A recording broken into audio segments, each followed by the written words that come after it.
holidays are over and a lot of families are coming back from their vacation.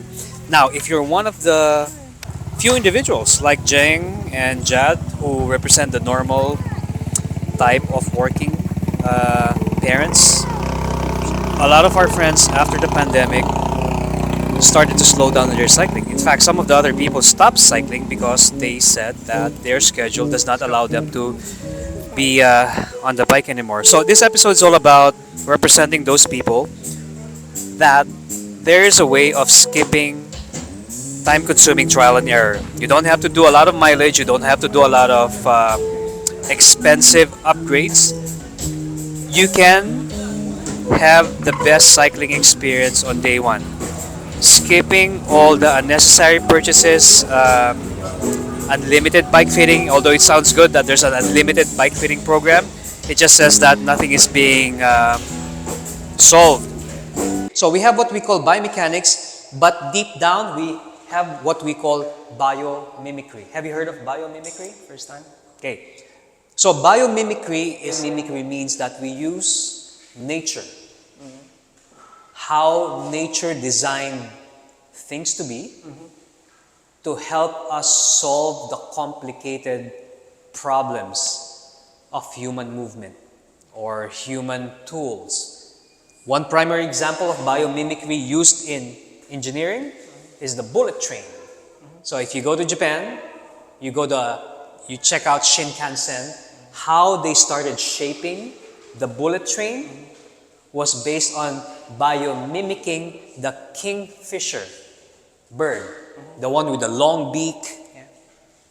Because nature designed it to be the most efficient. So why not copy what nature designed it to be for millions of years? I'm sure it worked. So that's one primary example of biomimicry. We like to think we're pretty smart, but a lot of our inspiration comes from the natural world. When the human race is struggling with a problem, we can often look at biology to find answers. We call this biomimicry, where human designs copy ones that exist in nature. It's the process of using technology to help us achieve things that plants and animals do naturally. One of the most high-profile examples of biomimicry came from the Japanese bullet train, the Shinkansen. When these trains first hit the tracks in the 1960s, they were able to reach speeds of nearly 270 kilometers per hour. But with their high speeds and blunt noses, pressure would build up inside the tunnels, and when they exited, they would create a sonic boom. And that just wouldn't fly in residential areas. Luckily, Eiji Nakatsu was an avid bird watcher. When he redesigned the bullet train, he borrowed shapes from the bird kingdom. Owl feathers that allow them to fly in complete stealth, bellies of Adelie penguins that allow them to swim and slide with ease, and most notably, the beak of the kingfisher that allows them to dive into water without making a splash. The new design allowed the train to go 10% faster, use 15% less power, and exit tunnels without the deafening boom. All around us, we see shapes that the natural world has created. This time we're going to show you what biomimicry is all about by using Jeng. A lot of people know me as a coach, a cyclist, and most importantly, as a vlogger. Yeah, I started my vlogging, you can say, hobby, as soon as I figured that storytelling is the best way to showcase what our sport is all about, how to make it a lot simpler. So, since everyone knows that I'm a coach, I'm a biker, I've been cycling since I was 12 years old, my primary background is, by profession, I am an engineer. So I had my stint in UP Diliman, and I majored in metallurgy. Metallurgy is a big word, but it's basically the science of metals. And that's the reason why, in my professional year, instead of staying in the semiconductor industry, I used to work for Fairchild doing a lot of semiconductor research, how to make semiconductors efficient, how to make them energy efficient. So I decided to apply the same principles in my sport, and that gave me a lot of insight on how maybe we can improve this very complicated hobby of ours. So cycling has been a huge challenge, especially for this new generation, where most people got into cycling because of the pandemic. And most of our information come from major brands and companies who are trying to sell us their products. And it's a very good first step to get an idea what cycling is all about. However, because of that, we now have to figure out a way how to separate hype from basic science. Things that are just marketing and things that really create a tangible difference in your life. One of the things that has become very popular in the past few years, when I say past few years, this is something new, is called bike fitting. So bike fitting has been, you can say, mainstream when a lot of companies started to come up with their own certification standard. Meaning, there is no governing body about bike fitting. You can go to people who are familiar with UCI, you can go to any governing body. There is no such thing as a licensing committee to decide who's a bike fitter or not. Usually it starts as a hobby. And there are some people who started to create bike fitting softwares. And that's very good as a starting point. However, there are some who get confused with all this bike fitting complications. So today's topic is all about going back to first principle foundations. In the engineering world, when we are confronted with the most complicated problems, to solve it, you always have to go back to basic principles. Basic principles never change. And nature, which is behind me, was designed for millions of years to be at their most efficient. So we want to use this topic, how we use the principles of biomechanics, which you always hear from me, but also behind the scenes, we also use the principles of biomimicry, how we can use the person's current state of fitness, current state of flexibility, current state of foundation, and maximize that potential for you to be able to enjoy your cycling overnight. That's biomimicry.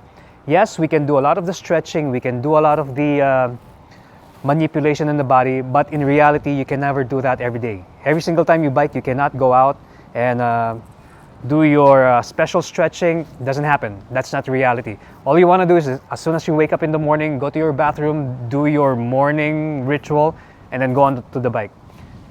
That's reality. So biomimicry will try to explain using Mrs. Jeng David. To give you a brief background, Jeng is a mother of 3, not even a cyclist, 0. It's just that the husband, Jad, discovered CRZ, got into it, and became one of the most, you can say, healthiest person in the world. They started to realize that even though you are a busy parent, everything will be useless if you start getting sick. And if you can see Jad's before and after, you can clearly see the advantages of promoting a very healthy lifestyle in the family. So, with Jad's discovery of this new lifestyle, he wanted to influence Jeng, the wife, to get into the same lifestyle. So our challenge today is, how can we avoid the natural frustration of newbies trying out a new sport, getting intimidated, and making Jeng understand that she can get into cycling at the simplest way possible. So there you go. Hopefully you find this episode interesting. It can become a talking point. We are not saying this is the standard. We always say that this is an alternative answer if you've been puzzled how all this bike fitting minutia comes into play.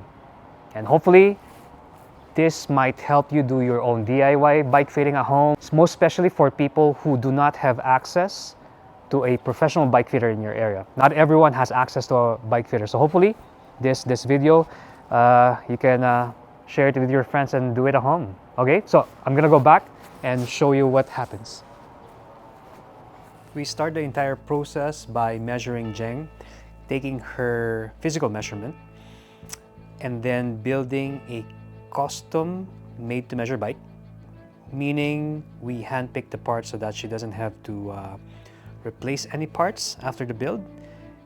Usually this is the case whenever you first purchase a stock bike and go to a bike fitter, and then the bike fitter will advise you to change the crank, to change the saddle, to change the stem, all brand new, just compounding your expenses.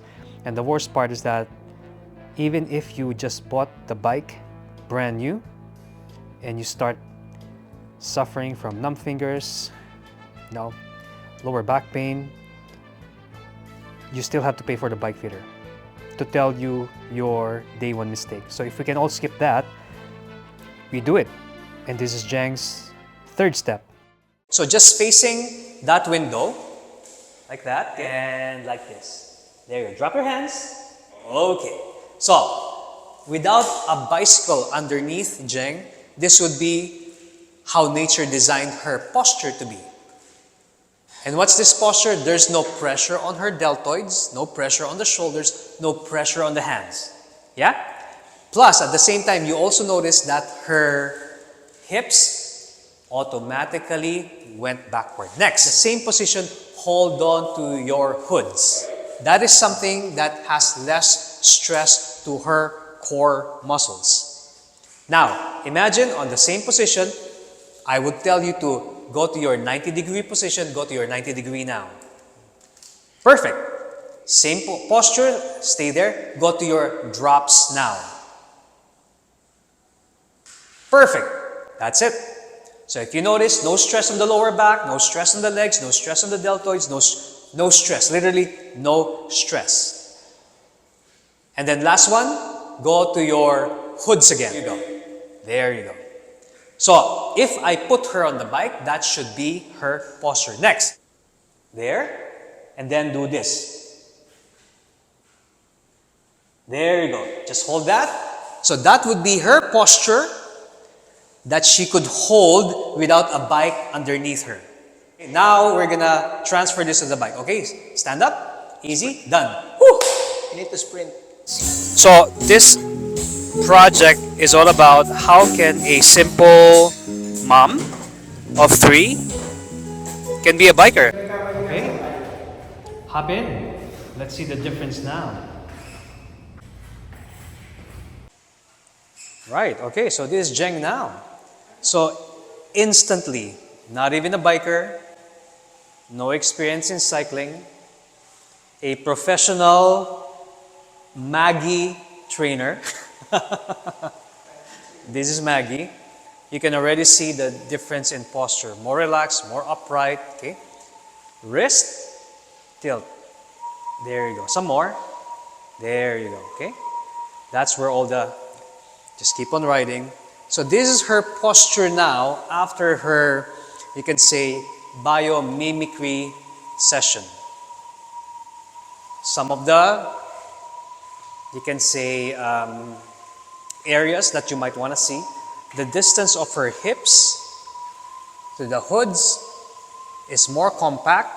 It takes away the pressure from her lower back, takes away the pressure from her deltoids, takes away the pressure from her neck because she's not too stooped down. The magic behind it is that if you look closely on the bike, there are no more spacers, like 0 spacers. So slowly, I'm going to superimpose what she was doing a while ago. That's the most, you can say, well-balanced posture.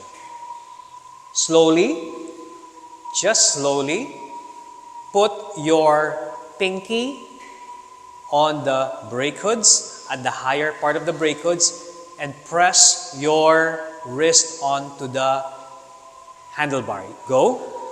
There you go. So now you can see how her knee is brushing through her elbows. And that's exactly what she did when there was no bike, using the biomimicry principle. Automatic back. She's not even a biker. You wouldn't believe, but she's not even a biker. This is her first time to be using her custom made-to-measure titanium bike. 90-degree elbow naturally. Okay? Next, straighten your elbow. Recover, slide your hands backward. There you go. That's her recovery. Do not tiptoe too much. Move forward a little bit in the saddle. There you go. Okay, next posture to see if the biomimicry was correct. Go to your drops now. Okay, stay there. That's perfect. That's exactly what you looked like a while ago. That's good. Okay, very good. Next, biomimicry comparison. Slide your hands a little bit forward. There you go. And then 45-degree angle on your elbow. Perfect, that's it. Not too much. Higher a little bit. There you go. Slide back on the saddle. There you go. Okay. Again, that's exactly how she looked like a while ago without even a bike. So again, the principle of made to measure based on biomechanics is exactly what Jeng is doing. She literally on day one, skipped all the expensive trial and errors. Again, zero experience in cycling. And yet she's already looking balanced, okay? On the same posture, don't change your hand position. Just bend your elbows 90 degrees. There you go. Perfect. So without even changing her hand position, she's still on the trigger finger. You can automatically see how her shoulders round out, making a very low wind signature, making her faster automatically, even though she doesn't have to have like an aero bike. When you want to recover, Jeng, straighten your elbow. That's it. As simple as that. Watch this. Lastly, let's just see, once you start sprinting, pinky on the top, higher. Pull the levers downward. I'm going to start counting down, okay? On my cue. Ready, set, go. 5, come on. 4, 3, 2, done. Recover. Not even a biker. That's it. Very good, huh? Approved? Okay. Okay. Okay, so that's it. Thank you very much again for watching our episode. It was low-key, but it was just a very simple discussion on, number one, how do we design made-to-measure bikes that makes it totally different from what the industry is doing right now. To summarize, we don't just measure your height, your inseam. That's very basic. The most important part is that when you do a made-to-measure project, a person, just like Jeng, who's not even a biker, no experience, starts to look like that on day one. She just saved a lot of time. Time is a currency that you cannot get back. Yeah, perhaps money, you can earn it, but time is something that you cannot. As she starts doing this now, every single time she bikes, what's going to happen is she's now going to develop the proper muscles. She doesn't have to do mega miles anymore. She can just do a 20-kilometer ride, a 15-kilometer ride a day, but it's the same thing, the same effect as if she went to the gym. Because all the muscle groups that she needs to develop, specific for cycling, can now be, you can say, activated. What happens then is that your recovery is so much faster. Your heart rate is so much lower. Again, what's the bottom line? She becomes happier biking every day. Good. Thank you very much.